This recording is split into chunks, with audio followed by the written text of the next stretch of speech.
This small book changed how millions of people build habits. Here are 4 lessons from Atomic Habits that actually work. Lesson 1. Systems beat goals. You don't rise to the level of your goals, you fall to the level of your systems.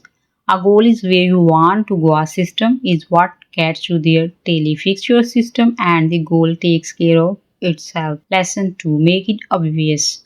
Habits stick when they are visible. Want to read more? Leave the book on your pillow. Want to drink more water? Keep the bottle on your desk, not in the kitchen. Design your environment so the habit is impossible to miss. Lesson 3. Start with 2 minutes. Every habit can be shrunk down to a 2-minute version. Read every night becomes read one page. Exercise daily becomes put on your gym clothes. The goal is not to finish, it's to show up. Lesson 4.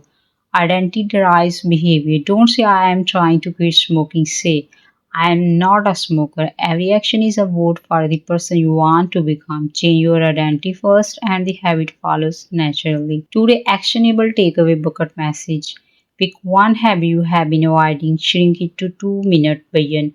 Do it right now, not tomorrow, right now. That's how identity change, one small vote at a time. Follow Mindset Over pages for a new book every alternative day.